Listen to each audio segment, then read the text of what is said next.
Assalamualaikum warahmatullahi wabarakatuh. Di sini saya akan membahas tentang penyebab dan cara mencegah tindak pidana korupsi. Begitu membudayanya tindak pidana korupsi atau tipikor di Indonesia membuat masyarakat tidak sadar bahwa korban yang paling dirugikan sebenarnya adalah rakyat, yakni kita semua. Runtuhnya nilai-nilai, macam-macam norma, etika, moral, budaya, dan religi di suatu wilayah memang sangat berpengaruh pada perkembangan tipikor. Keterbatasan pemahaman mengenai korupsi telah membentuk image bahwa korupsi di negara kita sulit untuk dicegah ataupun diberantas. Adanya kelemahan peraturan perundang-undangan tentang korupsi yang mencakup adanya peraturan yang monopolistik. Peraturan tersebut tentu saja menguntungkan pihak penguasa, kualitas peraturan yang kurang memadai, serta kurang disosialisasikan. Sanksi yang terlalu ringan, tidak konsisten dan tebang pilih, serta lemahnya bidang evaluasi dan revisi peraturan perundang-undangan adalah lingkaran setan yang mesti dicermati untuk direformasi bersama.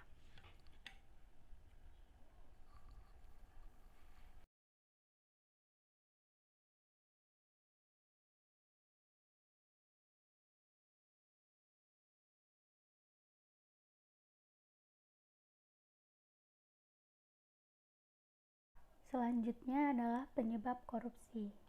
Ada faktor-faktor penyebabnya, bisa dari internal, pelaku korupsi, dan juga bisa berasal dari situasi lingkungan yang kondusif buat melakukan korupsi.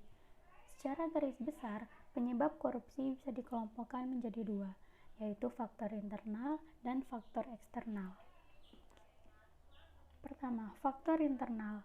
Faktor internal adalah faktor pendorong korupsi yang berasal dari dalam diri setiap orang atau individu ataupun pelaku korupsi tersebut.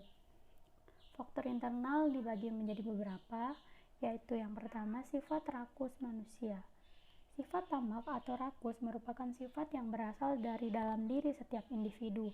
Hal itu terjadi saat seseorang mempunyai hasrat besar buat memperkaya diri dan gak pernah merasa puas terhadap apa yang udah dimilikinya saat ini.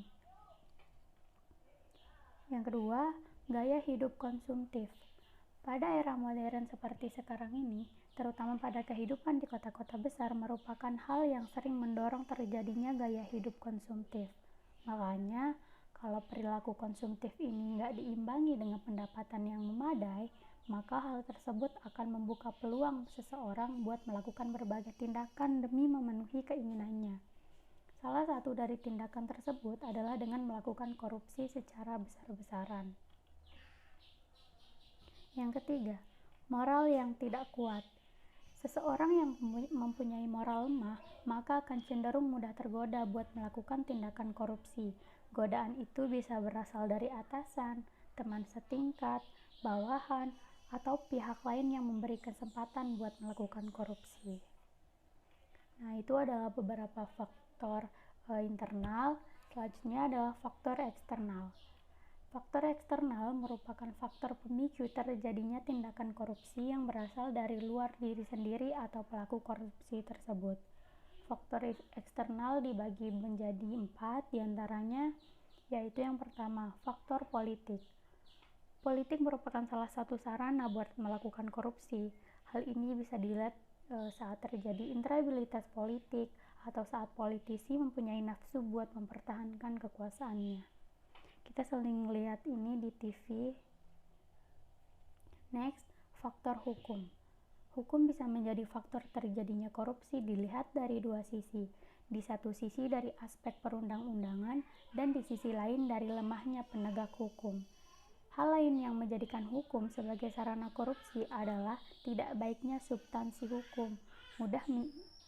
Mudah ditemukan aturan-aturan yang diskriminatif dan tidak adil, rumusan yang tidak jelas dan tegas sehingga menimbulkan multitafsir serta terjadinya kontradiksi dan overlapping dengan aturan lain. Next, faktor ekonomi. Faktor ekonomi juga merupakan salah satu penyebab terjadinya korupsi. Hal ini bisa dilihat saat tingkat pendapatan atau gaji yang gak cukup buat memenuhi kebutuhannya sehari-hari. Maka seseorang akan dengan mudahnya buat melakukan tindakan korupsi demi terpenuhinya semua kebutuhan. Terakhir, Faktor organisasi. Organisasi dalam hal ini yaitu organisasi dalam artian yang luas, nggak cuma organisasi yang ada dalam suatu lembaga, tapi juga sistem perorganisasian yang ada di dalam lingkungan masyarakat.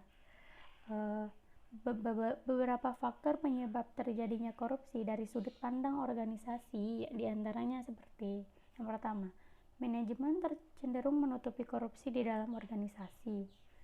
Sistem akuntabilitas di instansi pemerintah kurang memadai, nggak adanya kultur organisasi yang benar, kurang adanya teladan dari pemimpin, dan lemahnya pengawasan. Jadi itu adalah beberapa faktor eksternal.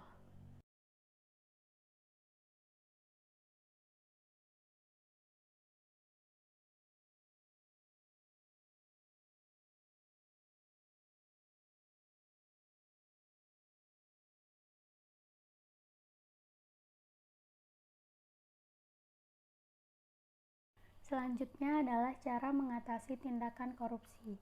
Banyak cara yang bisa kita terapkan buat bisa memberantas korupsi, mulai dari hal yang paling kecil yaitu dari diri sendiri sampai ke tingkat negara.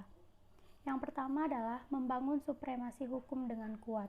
Hukum merupakan pilar keadilan. Saat hukum gak sanggup lagi menegakkan sendi-sendi keadilan, maka runtuhlah kepercayaan publik pada institusi ini. Ketidakjelasan kinerja para pelaku hukum akan memberi ruang pada tipikor untuk berkembang dengan leluasa.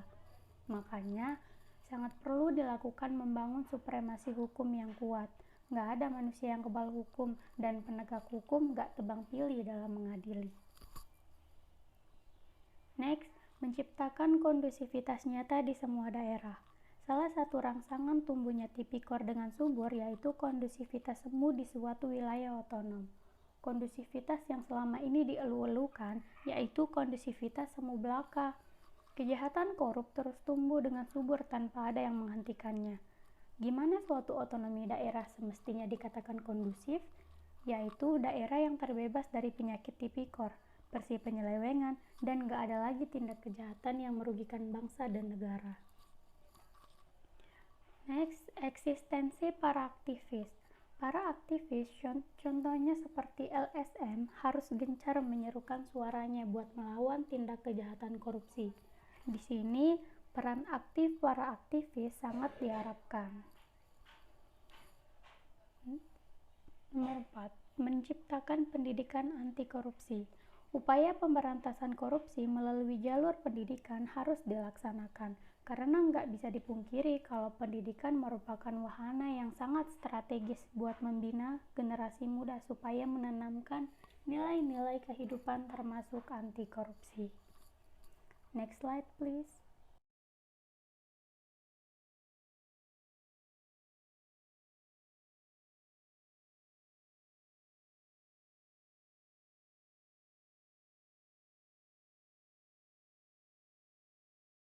Selanjutnya adalah membangun pendidikan moral dari kecil. Mengapa banyak pejabat negara ini yang korupsi? Karena mereka semua bermoral miskin, bertabiat penjahat, dan gak bermartabat. Kalau seseorang mempunyai moral yang rendah, maka setiap gerak langkahnya akan merugikan orang. Makanya sangat penting sekali membekali pendidikan moral pada generasi muda. Yang terakhir adalah pembekalan pendidikan religi yang intensif. Semua agama mengajarkan pada kebaikan. Gak ada satupun agama yang menyuruh kamu berbuat untuk merugikan orang lain, seperti tindak kejahatan korupsi ini. Peran orang tua sangat berpengaruh buat menumbuhkan kesadaran religi pada anak, supaya nantinya saat dewasa mempunyai moral dan mentalitas yang baik.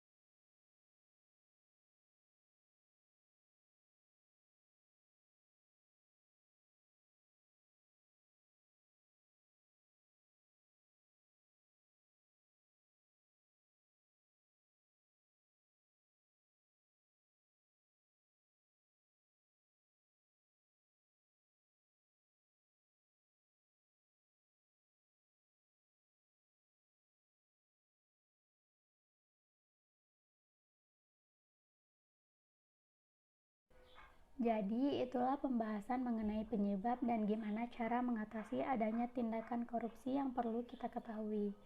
Intinya, jangan sampai kita melakukan tindak kejahatan korupsi ini karena bisa merugikan diri kita sendiri, banyak orang, keluarga, dan negara. Terima kasih sudah menonton video ini. See you next time. Bye-bye.